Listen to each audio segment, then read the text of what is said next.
जंगल में 2 दिन से लगातार तेज बारिश शुरू है।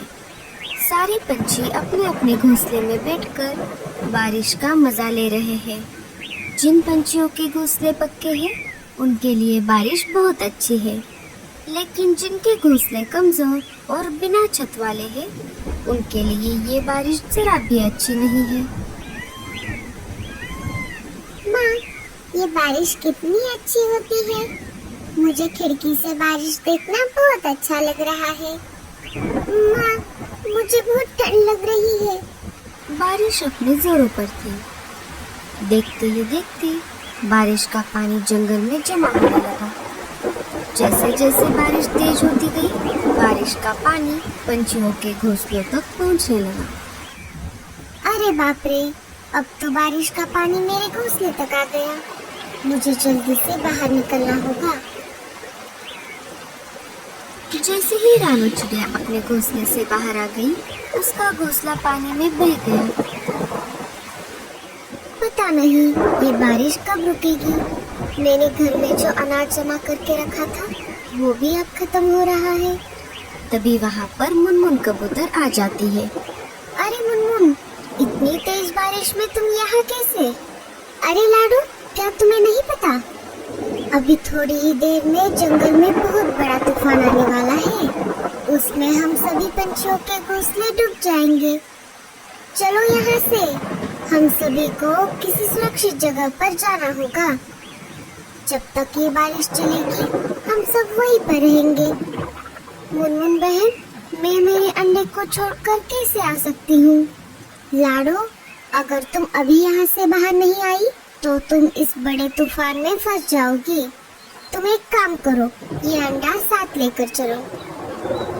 थोड़ी ही देर में लाडू के भी घोंसले में पानी जमा होने लगता है। अरे बाप रे, अब तो हमें बाहर निकलना ही पड़ेगा। लाडू अपने अंडे को अपने पंजों में पकड़कर घोंसले से बाहर आ जाती है। जैसे ही दोनों बाहर आ गई, घोंसला बाढ़ की पानी में बह गया। अरे बाप रे, अच्छा हुआ हम समय रहते ही बाहर आ गए। कालू कौवा भी अपने घोंसले से बाहर आ गया था।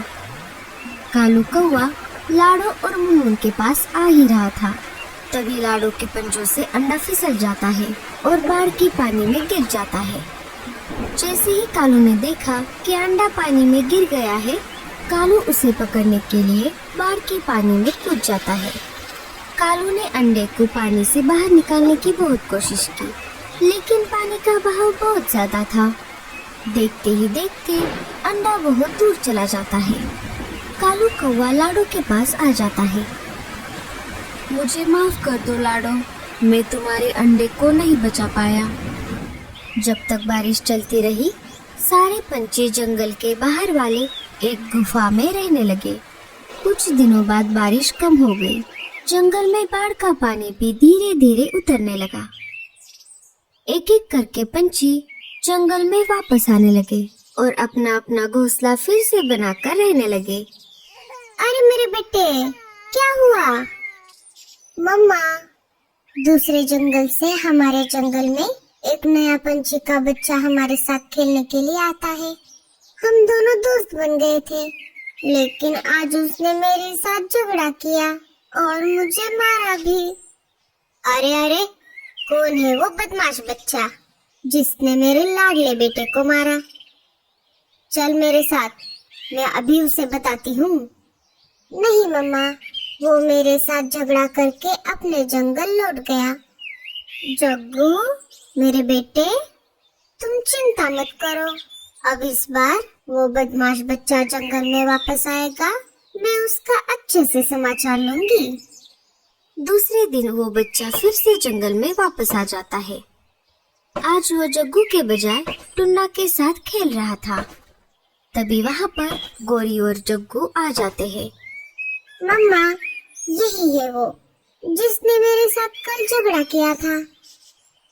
क्यों रे बदमाश, एक तो तू दूसरे जंगल से आता है और हमारे बच्चों के साथ झगड़ा करता है। क्यों मारा मेरे बेटे को? नहीं आंटी, मैंने आपके बेटे को नहीं मारा, उल्टा उसी ने मेरे साथ कल झगड़ा किया और मुझे मारा। ये देखिए, मेरे सिर पर चोट भी आ गई है। मम्मा, ये झूठ बोल रहा है। तुम्हारे माँ बाप कहाँ है? मुझे उनके पास लेकर चलो। मैं उनसे तुम्हारी शिकायत करती हूँ। मेरे माँ बाप नहीं है। मुझे बचपन से मेरी दादी ने संभाला है। अब तुम इस जंगल में खेलने के लिए नहीं आओगे। चलो, जाओ यहाँ से, भागो यहाँ से। तभी वहाँ पर लाडो चिड़िया आ जाती है। अरे अरे गोरी, तुम क्यों इस बेचारे को डांट रही हो? बेचारा और ये? अरे लाडो बहन, तुम्हें नहीं पता, ये दूसरे जंगल से आकर हमारे जंगल के बच्चों के साथ झगड़ा कर रहा है। हमारे बच्चों को मार रहा है। क्या तुम ऐसा कर रहे हो? नहीं नहीं आंटी, मैं ऐसा नहीं करता। उल्टा इस जंगल के लड़के मेरे साथ बुरा बर्ताव करते हैं। मैं जिस जंगल में रहता हूँ वहाँ पर मेरा कोई दोस्त नहीं है, इसलिए मैं यहाँ पर आता हूँ। जग्गू, चलो यहाँ से। अब तुम इस बदमाश बच्चे के साथ नहीं खेलोगे। गोरी और जग्गू वहाँ से चले जाते हैं। तभी वहाँ पर कालू कौवा आ जाता है। अरे लाडो, तुम यहाँ पर क्या कर रही हो? क्या तुम्हें अपना नया घोंसला नहीं बनाना? मैं लकड़ियाँ लाने के लिए बाहर आई हूँ कालू भैया। तभी कालू की नजर उस बच्चे पर पड़ जाती है। कालू एक बार के लिए उस बच्चे को देखता है और एक बार के लिए लाडो की तरफ देखता है।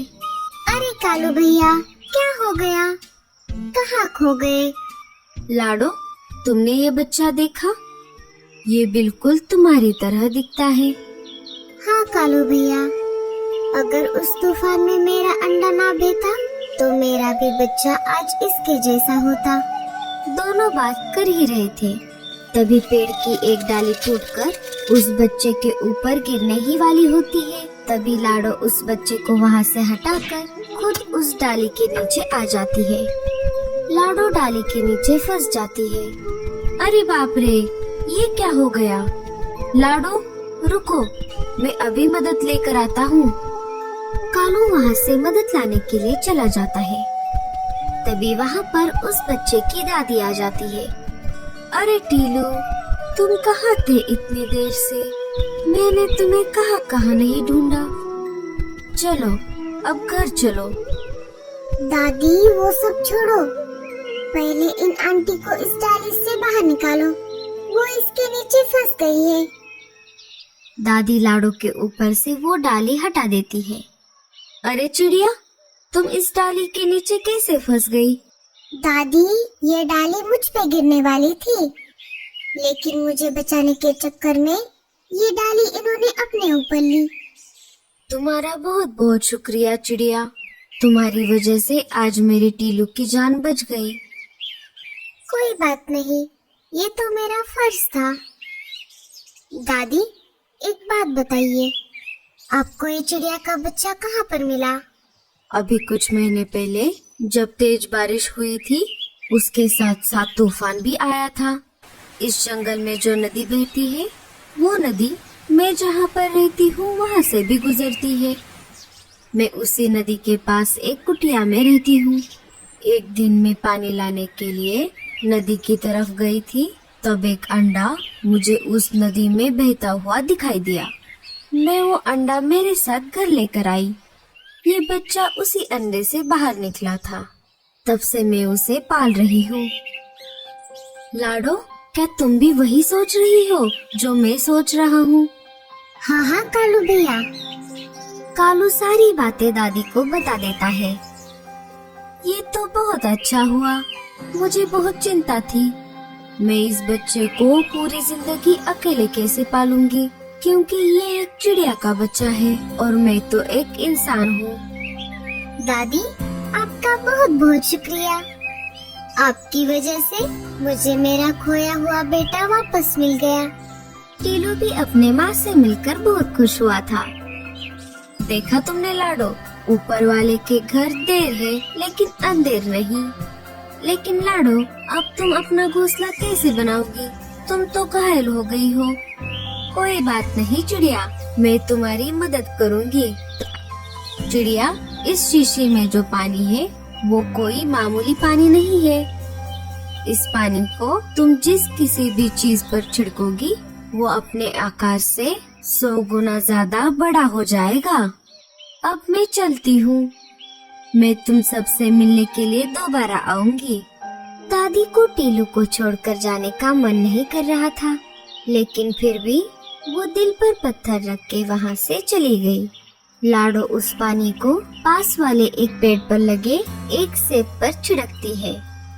थोड़ी ही देर में वो सेब अपने आकार से 100 गुना बड़ा हो जाता है। गूंगा मौसी उस सेब को पूरा अंदर से खा जाती है और लाडो के लिए एक अच्छा सा घर बना देती है। लाडो और टीलू उस सेब के घर में खुशी खुशी अपनी जिंदगी बिताने लगते हैं। तो बच्चों, कैसी लगी आपको ये स्टोरी, हमें कमेंट में ज़रूर बताएं।